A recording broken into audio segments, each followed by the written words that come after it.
Olá pessoal, sejam todos muito bem-vindos para mais uma edição do Conexão Blendon, conectando pessoas e ideias. Eu sou o Paulo Barroso e hoje nós vamos ter uma conversa muito bacana aqui com Ana Lucy Grise e Denis Roman. E nós vamos bater um papo sobre os conselhos e conselheiros. Será que os conselhos estão preparados para a governança ambiental e climática? Muito obrigado aí pela presença de vocês. Eu que agradeço o convite, Paulo. Acho que a gente tem aqui um assunto bem divertido pela frente em 2025 com um panorama Brasil e mundo em relação aos temas de sustentabilidade. Obrigado, Paulo. Acho que nesses últimos anos eu tive o privilégio de conviver periodicamente com a Ana Lu e eu quis trazer aqui para o Conexões Blendon, fiz essa provocação, esse convite aqui para compartilhar um pouco mais essa nossa visão. A gente tem uma série de pontos em comum que acho que é importante que nossa audiência conheça. Antes da gente entrar assim, Ana Lu, na temática central, eu queria só que você compartilhasse um pouquinho com a gente, né, da tua formação, dos grandes marcos assim da tua vida e tal. Lógico, vamos lá. Então, eu sou advogada, sempre trabalhei com direito ambiental, quase 21 anos aí estive no mundo jurídico com a regulação de capital natural. Fiz uma migração de carreira depois para ir para conselho. Então, eu tive meu assento em conselho, empresa pública no Brasil, com mandato de SG. Então, foi ótimo para eu conseguir testar aí temperatura da água, como é que as coisas funcionam na prática, na hora de tomar essas decisões de longo prazo, estratégicas para negócio. Tive o meu período agora em consultoria de negócios e voltei neste momento com o meu chapéu de conselheira para entrar aí nos comitês de sustentabilidade e retornar com as discussões. Mas sustentabilidade agora há 25 anos, com vieses diferentes e com todas as atualizações que tivemos, principalmente de 2020 para cá.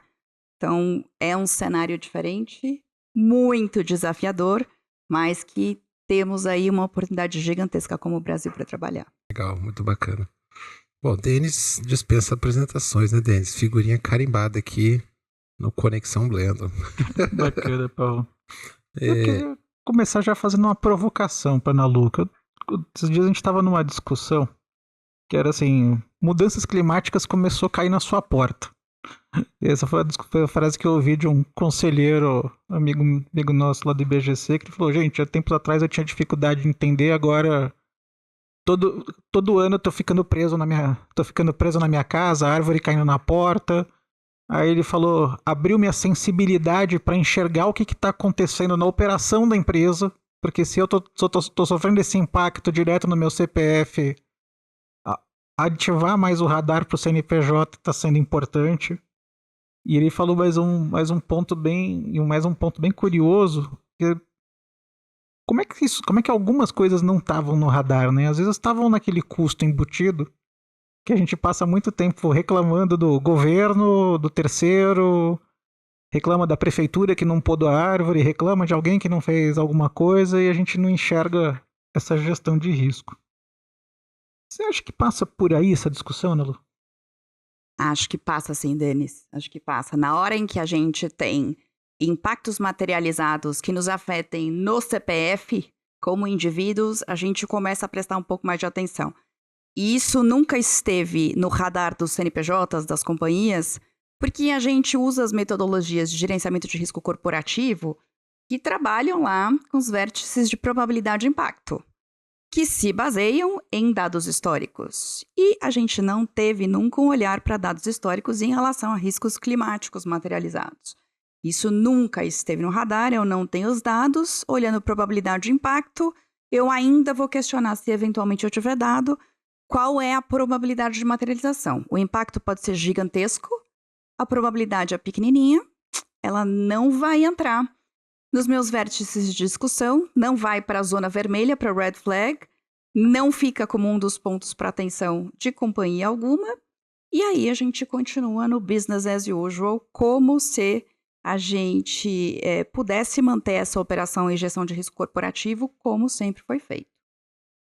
É interessante que quando você coloca, né? Quando a questão começa a atingir a pessoa física, tudo muda, né? A percepção, ela rompe essa barreira do negócio e começa a entrar na vida pessoal das pessoas.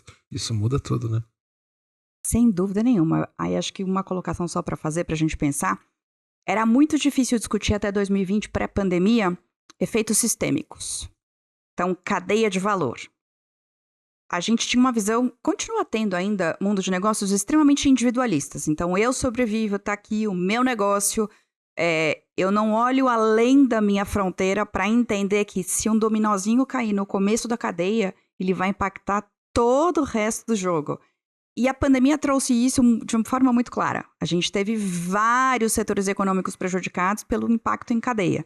Então, se a gente tomar os dados de natureza, de capital natural disponíveis, quantidade e qualidade hoje, olhando o planeta, olhando o Brasil, se eu tiver um impacto em disponibilidade hídrica, eu vou ter um impacto econômico no setor primário, secundário e terciário. Mas enquanto isso está longe da gente, no CNPJ ainda mais, porque não era parte de negócio olhar dependência e impacto de capital natural, custeio das externalidades negativas, quando isso chega pelo menos no CPF, que foi o que aconteceu na pandemia, a gente começa, acho que um passo para trás. O que a gente está fazendo? Qual é o sistema no qual estamos inseridos? E aí vem a abertura para avaliar novos riscos e as novas oportunidades. Sim. E eu acho que só que você trouxe um ponto, essa questão da probabilidade, que eu acho que aqui ela vai conversar bastante com o bendito do dever fiduciário. Porque eu costumo brincar com os meus clientes, falo, gente, que quando a gente vai discutir materialidade financeira, qual materialidade financeira que você quer? Você quer a visão de retrovisor ou de para-brisa? Ou você quer balancear as duas? Para ser bem, bem simples. Por quê? A gente olha, por exemplo, a incidência de chuvas e temporais. Se você olhar só você não pode desprezar a visão de retrovisor. Mas se você não olhar para a visão de para-brisa, você vai tomar a decisão errada. Antes da crise do Rio Grande do Sul, tinha uma tabela muito bacana no site da Prefeitura de Porto Alegre que mostrava a probabilidade das grandes chuvas. Uma grande chuva como a de 41 poderia acontecer em aproximadamente 300 anos. Aí as chuvas que aconteceram antes da chuva do Grande Alagamento de Maio, a gente teve 2 episódios em setembro e novembro, elas já tinham acontecido antes, a probabilidade era de acontecer em pelo menos 50 anos.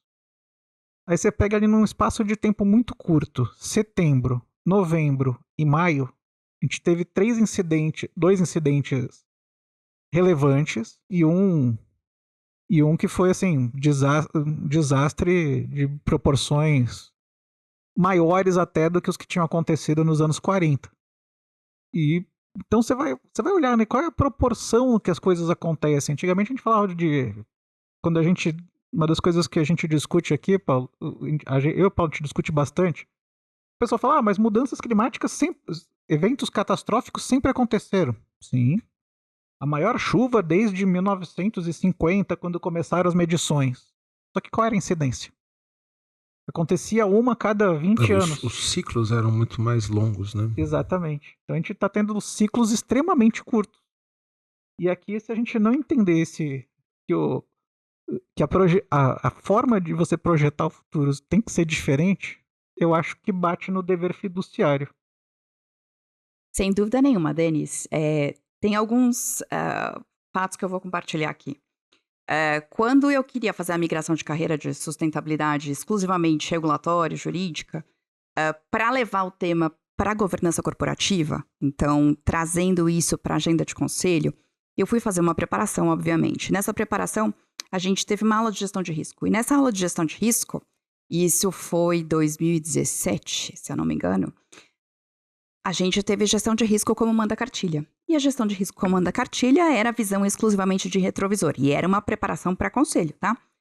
E eu discuti com o professor, obviamente, com toda a educação possível, mas já com um pouco de falta de paciência, como é que a gente não tinha nenhum dado para fazer avaliação de cenários, porque eu ia trabalhar com dados históricos e dados históricos não traziam embutidos nenhuma das questões ambientais, mesmo que elas fossem materiais para os negócios. Então, aquilo foi um fato isolado. Eu, obviamente, não tive sucesso como uma boa aluna, fiquei lá olhando e ainda só que a metodologia COSO, na época, continuamos usando. Tem até uma atualização de COSO 2018 para incluir questões ESG, mas isso foi um pouquinho antes da aula. Em janeiro de 20, a gente teve uma publicação que se chama The Green Swan, que foi do Comitê da Basileia, Bank for International Settlements, exclusivamente tratando de risco climático vis-à-vis estabilidade financeira global. Nesta publicação, eu tenho escrito expressamente pelo Comitê da Basileia, Banco Central dos Bancos Centrais, que se a gente mantiver a avaliação de probabilidade exclusivamente, aí, probabilidade e impacto para fazer gestão de risco, olhando o retrovisor, backward looking, eu não consigo gerenciar os riscos daqui para frente. Então, isso não é a gente discutindo aqui, né, ou o pessoal de sustentabilidade que acha que precisa atualizar um pouquinho o método de gerenciamento de risco corporativo. Isso está escrito pelo Comitê da Basileia em janeiro de 20, avaliando o risco climático num cenário de estabilidade financeira global. Então, eu tenho isso lá. Qual é a proposta? Eu fazer o mix que o Denis colocou aqui, a visão de retrovisor com para-brisa. Eu vou fazer projeção do cenário. Obviamente, vou trabalhar com os 3 cenários, otimista, pessimista e um conservador. E, em cima disso, tentando entender como é que a gente vai ter o comportamento aí de capital natural, eu projeto meu negócio. Olhando para dever fiduciário, ainda hoje, 2025, o que a gente tem é uma discussão muito mais conectada ainda exclusivamente com o resultado financeiro, se essa é efetivamente a única função de um negócio, de um conselheiro, de um membro de comitê ou de um diretor estatutário, porque aqui a gente está falando de administradores lato sensu, ou se dentro do dever de diligência, de dia a dia, de condução dos negócios, em nome de terceiro e visando aí assegurar o retorno para o terceiro, que é o investidor dono de capital, se esse membro de conselho deveria incluir a avaliação de riscos e oportunidades de temas ambientais, climáticos, que fossem materiais para o negócio.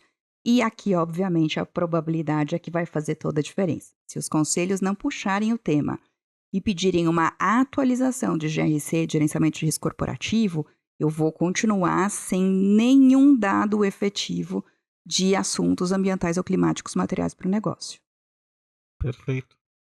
Pegando um pouco carona nessa questão, né? Como é que você vê, Ana Lu, assim, os principais desafios que os conselhos têm enfrentado hoje em dia para integrar essas questões de sustentabilidade numa agenda estratégica e pensando também em governança? Sem dúvida nenhuma, Paulo, o desafio Brasil do momento se chama taxa de juros. Taxa de juros, pagamento de empréstimos, como é que eu vou fazer? Então, o que a gente tem de fixação hoje é financeira. De novo, a gente voltou aí um pouco no tempo e está preocupado exclusivamente com curto prazo.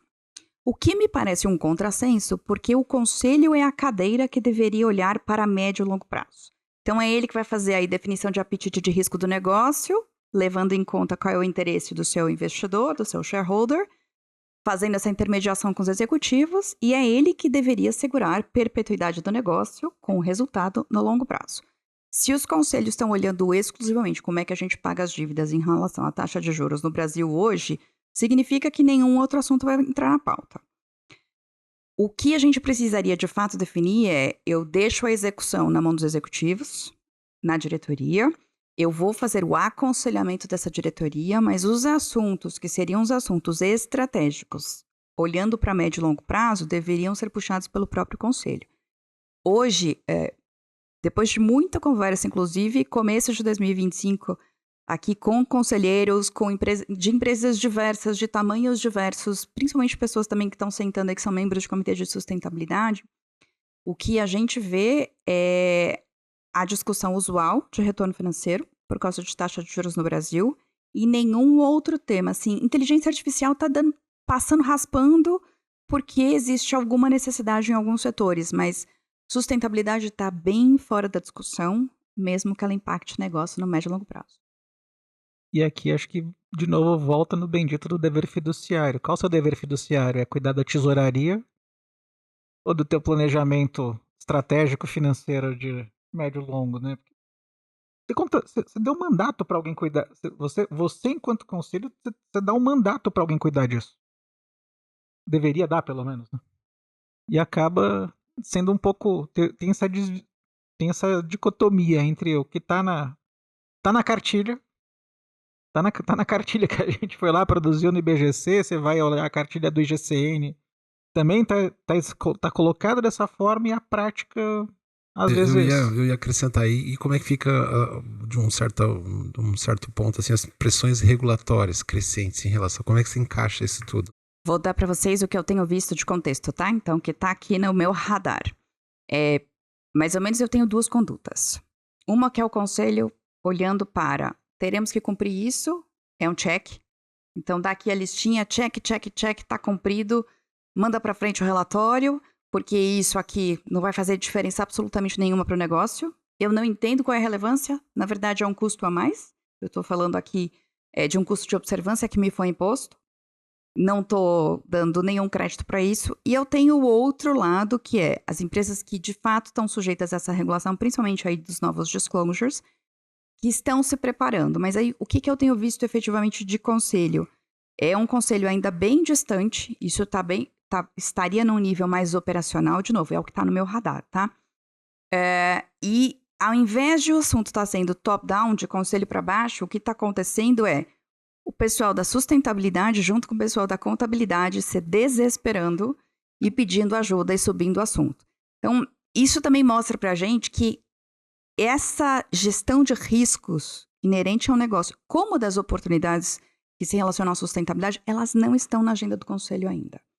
A gente teve alguns momentos durante 23, principalmente, em que eu tive muito avanço, e eu cheguei a escrever sobre isso também para Capital Reset. A gente teve diversos CEOs envolvidos em projetos, assim, era um momento muito diferente, mas foram os momentos em que a gente concentrou a publicação dos compromissos voluntários ou um passo a mais na gestão de risco climático, principalmente. Quando a gente vê os compromissos colocados e a gente vê o comportamento nesse período em relação aos disclosures, principalmente a essa regulação, o andamento fica muito mais devagar. Isso porque a gente está falando de regulação de disclosure, que também tem assim, o primeiro relatório é 27, a gente só está em 25. Aí você fala, não, mas olha, durante 26, é o que você vai reportar em 27, os seus controles internos vão ter que estar implementados. Controle interno? Outro dia eu vi uma pesquisa se eu não me engano, foi da Deloitte. Tá me falhando na memória, mas justamente, e nem tava falando de sustentabilidade, tava falando da deficiência de controle interno do business as usual no Brasil. E aqui acho que é legal só a gente relembrar um pouco da... Quem me ouve falar sobre FRS não aguenta mais, porque toda semana eu falo a mesma coisa. O que a gente vai ter que reportar para atender a resolução CV693, para atender o princípio da FRS, né? Para cada tema material, incluindo a questão de mudanças climáticas, vai ter que explicar como é que aquele tema está na sua governança corporativa, como é que ele está na sua estratégia, como ele está na sua gestão de riscos, onde entra controles internos, e depois metas e métricas. Que hoje tem muita empresa que vai lá dar aquele salto, faz uma materialidade com base em qual é a percepção de meia dúzia de stakeholders, não discute qual é o impacto financeiro desse assunto, e dá um salto, aí cria uma meta mais ou menos ali, tipo, sou net zero porque é bonito. Tá na moda ser net zero, então tá com net zero. E aí depois corta o net zero porque acabou a moda. Mas aí depois você vai lá, estabelece uma meta e faz uma métrica meia boca. Só que você não discutiu governança, estratégia e gestão de riscos. E aqui eu concordo completamente com o que você está falando, Ana Lu. Por quê? Fazer relatório é fácil. O duro é você relatar tudo que você tinha até hoje, vis-à-vis que você vai ter um processo de asseguração independente num padrão mais alto do que o mercado está acostumado hoje. Foi algo que a norma trouxe. Isso, quando a gente fala da resolução CVM, legal, para companhias abertas. Só que o Banco Central também veio com a mesma norma para os bancos. Não vai ser surpresa nenhuma se a SUSEP trouxer isso para as seguradoras logo mais. A SUSEP estava muito atrás do Banco Central, já fez a resolução 666, que tirou um pouco esse gap. E quando você mexe com esses bichos chamados banco e seguro, alguma empresa não se relaciona com esses bichos? Isso começa a mudar, porque você falou, né? É check. Só que a hora que você tem que fazer o check, e você vai ter que explicar como a sua estrutura funciona, aí vai ser quem não começou a se preparar vai ser, como dizem popularmente, vai ser tiro, porrada e bomba. Porque vai ser loucura, assim. Eu nunca fiz nada, nunca discuti nada. Você vai explicar como é que funciona a tua governança, estratégia de gestão de riscos, hein? Eu tenho 2 pontos aí, Denis. O primeiro deles é a gente vai precisar de supervisão com fiscalização eficiente. Caso contrário, a gente vai levar esse check sem muita qualidade de dados por algum tempo. Outro ponto é que a gente precisaria aí reformular como conduzir os relatórios para que não ficasse uma carga muito grande para os negócios. Então aí a gente também tem o ponto de deixar o time de sustentabilidade exclusivamente respondendo relatório, ao passo que eles podiam estar dedicados muito mais à estratégia de negócios. Perfeito. São alguns pontos, mas eu vejo... Eu tava outro dia, eu sempre compartilho até uma experiência que eu tive na vida. Um belo dia, numa outra consultoria que eu trabalhava, eu tive a ideia brilhante de querer implantar um selo ISO 9000 para serviço. Bem esperto. Mas no final, foi super bom. Teve uma parte boa e uma parte ruim. A parte ruim é que a gente desistiu do selo. Só que a parte boa é que a gente rediscutiu o processo de qualidade. Como a gente queria um selo, a gente rediscutiu o processo de qualidade. Só que a gente chegou à conclusão que é o seguinte, de 80% do processo era muito bom. Os 20% que faltava para conseguir o selo, a gente falou, gente, isso aqui é destruição de valor, aborta a missão. E a gente manteve até alguns dos softwares que a gente tinha usado para gestão de qualidade, a gente manteve alguns dos softwares, alguns dos processos. Porque a gestão da qualidade melhorou. Então acho que esse ambiente mandatório, para quem for um pouquinho mais esperto, vai usar esse check, vai incorporar muitas coisas desse check, vai abrir o olho, né? Porque a pessoa... Hoje eu não faço. Eu não faço nada, não olho, não percebo. A hora que eu sou obrigado a entrar na pista, você vai ser obrigado a ter sensibilidade. Acho que o bom gestor ele vai poder enxergar melhor as oportunidades e riscos, trabalhar isso bem. E às vezes eu até comento, né? Gestão de riscos muitas vezes é você decidir que você não vai fazer nada. Mas você sabe qual é o risco e toma a sua decisão. Não é não fazer nada porque eu não sei o que está acontecendo. Ô, Ana Lu, queria aproveitar para perguntar um negócio para ti. Como é que você vê essa questão da formação do conselho? Como é que tá esse contexto hoje dos conselhos no Brasil? Para onde as coisas podem caminhar, melhorar? Como é que você vê isso? Vamos lá, acho que esse é um ponto sempre muito discutido. Em relação às composições, de novo, o que eu tenho de recorte de mercado é que a gente continua com uma composição majoritariamente dedicada a assuntos financeiros. Eu já tive aí a oportunidade de compor um conselho, capital aberto, a minha formação é jurídica, com dedicação para sustentabilidade, e era um conselho que já tinha outras 2 posições também um pouquinho mais diversificadas, mas na sua grande maioria eu ainda vejo um conselho majoritariamente unificado em relação à competência técnica. A gente tem aí as outras questões em relação a diversidades, outras que não de competência técnica, mas eu acho que eu focaria nessa para nossa discussão aqui. Ponto principal, na minha opinião, é a gente ter os investidores, os shareholders, os donos do dinheiro efetivamente, impondo ao seu conselho uma visão diversificada. Então, eu preciso de competências técnicas diferentes. Se eu tiver aí 10 ex-CEOs, ex-CFOs, pessoas que tenham sempre a mesma formação, dificilmente eu vou ter alguma ação diferenciada do que eu já tive nos últimos 10 anos. Fica muito igual, né? Não falta um tempero ali para provocar. Exato. Então, se a gente tem essa visão dos donos de dinheiro, as coisas mudam. Não me parece que a gente está aí ainda também. Eu acho que falta um pouco de pressão, principalmente pelo lado dos investidores, para ter essa diversificação. Não preciso de 10 pessoas olhando o mesmo assunto. Certo. E aqui eu vejo um outro ponto complementar. Eu vou parafrasear o Eduardo Flores, que é o líder técnico do CBPS. Ele fala uma coisa que eu acho que é super interessante, que é o seguinte, a questão do letramento. O letramento, o contador precisa entender melhor esse contexto, que hoje entende muito, hoje na média se entende pouco, não faz parte do dia a dia da cadeira de um curso de contabilidade. Eu vejo uma série de iniciativas ainda no IBGC, por exemplo, rodando super bem. A gente se conheceu no IBGC, a gente dá aula em alguns cursos do IBGC. Eu, particularmente, dou aula num curso de Comitê de Sustentabilidade. Só que qual é o grande ponto? A maior parte dos alunos, dos executivos que participam do conselho desse tipo de iniciativa são os executivos que eles já são os diversificados. Ainda faltam os financeiros entenderem abrirem essa avenida. Eu tive alguns executivos muito bons, tive contato nas 8 turmas que a gente deu aula até agora. A gente percebeu alguns executivos com esse perfil menos diversificado, mas que ele vai falar assim, eu não vou ele não quer perder a cadeira dele. Só que ele pode diversificar o próprio pensamento, abrir o leque. Então acho que aqui tem um espaço bom. Tem dentro de um próprio... Existem outras referências também, de outras escolas que têm bons cursos de governança, etc. Mas usei uma aqui só porque a gente esteve junto tivemos junto na mesma praia. Mas, Denise, eu acho que aqui S1 e S2 vão ser a grande mudança do jogo. Exato. A gente vai ter profissionais de outras áreas, principalmente financeiras, contábeis aí, se inserindo nos contextos de sustentabilidade. Pelo menos é isso que a gente espera, assim como vice-versa, tá?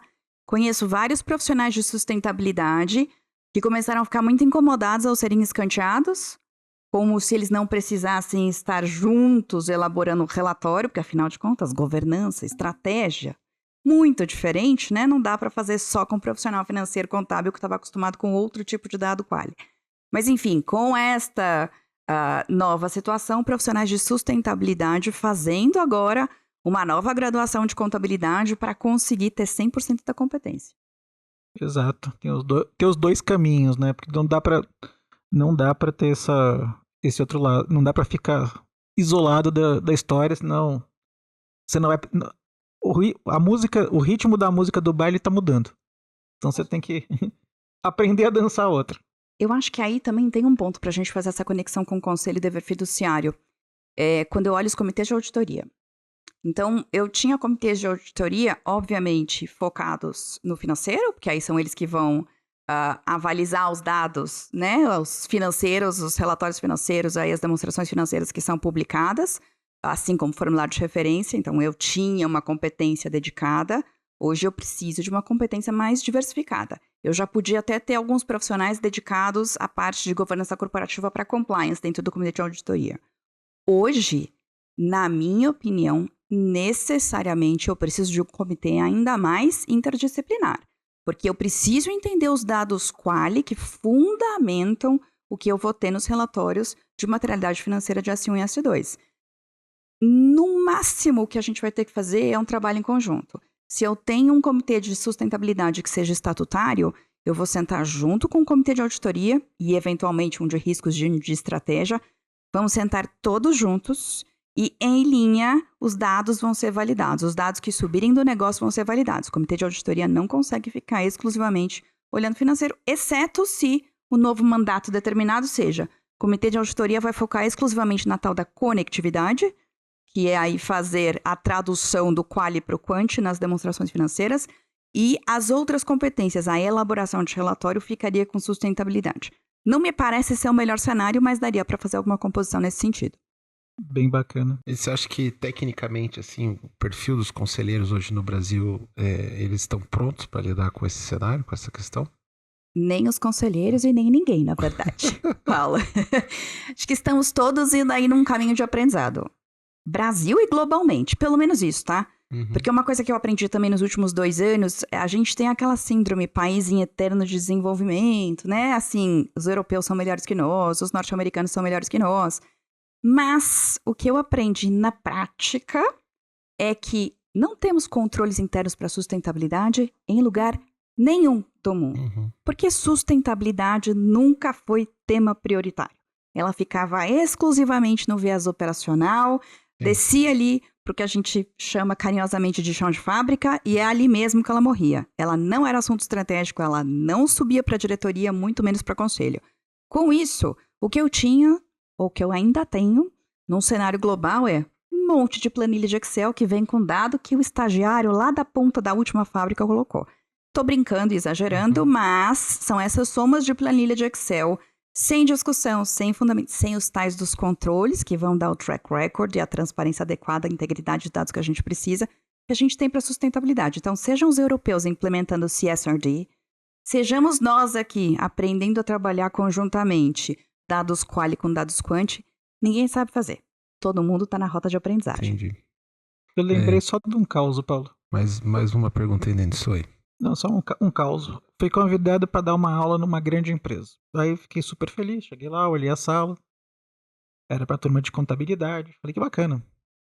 Só comecei o dia assim, levanta a mão quem não é de sustentabilidade, de contabilidade.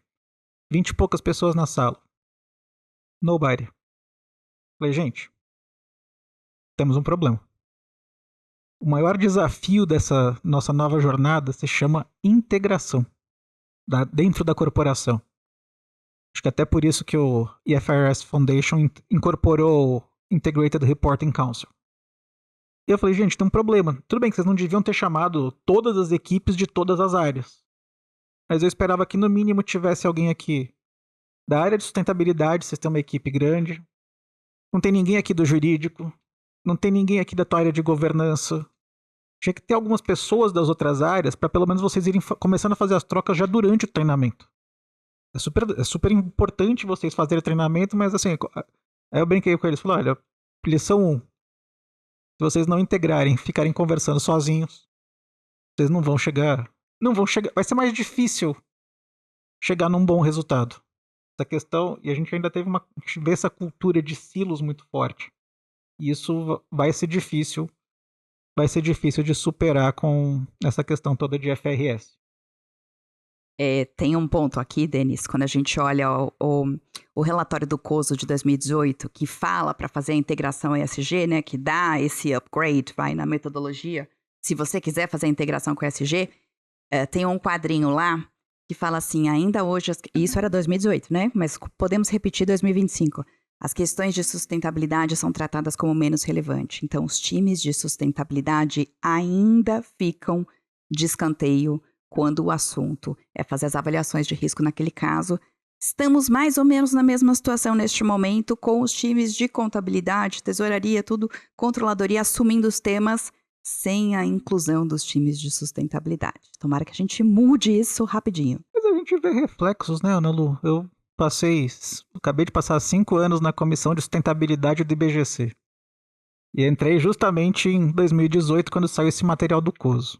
E aí foi engraçado. Em 2018, a comissão de sustentabilidade do IBGC era uma comissão dos patinhos feios.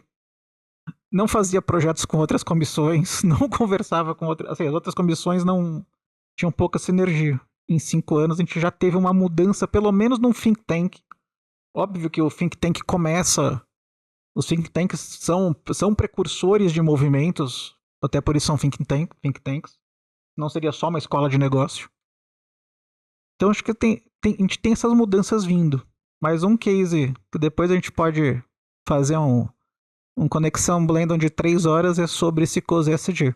Porque essa parte de do COSO para sustentabilidade, eu não vi ninguém trabalhar isso de forma profunda. Eu não vi nenhum case, nem do Brasil, nem fora. E acho que ele pode ser um bom elo de ligação para você ter uma metodologia para 2 bichos que não se conhecem, não se falam direito. São bichos que ainda orbitam planetas diferentes. Pelo menos pode ser uma estrutura comum de navegação. E aí é importante também o tal do bicho do conselho, acho que conhecer essa estrutura para poder saber o que cobrar, né? Se ele não entende o que ele tem de cobrar, fica difícil. Sim. A gente até mencionou um pouquinho já sobre COSO em outras conversas, né? Mas acho que dá pra gente aprofundar bastante isso, é bem pouco explorado, né? Bom, a gente vai caminhando pro fim aqui da nossa conversa. Queria agradecer muito a presença de vocês aqui hoje. A Ana Lu tem uma agenda aí super lotada, arrumar um espacinho pra gente. Então, se você quiser passar os seus contatos para quem acompanha a gente e tal, quem quer saber um pouco mais sobre você, não sei, todas as redes sociais, o site, enfim. Joia, claro. Eu que agradeço o convite aqui, foi divertido, como sempre, com o Denis aqui, meu companheiro. Eu tenho aí meu perfil no LinkedIn, que é Ana Lúcia Grise, e também o site, que é www.analucigrise.com.br. Vai ser um prazer. Legal.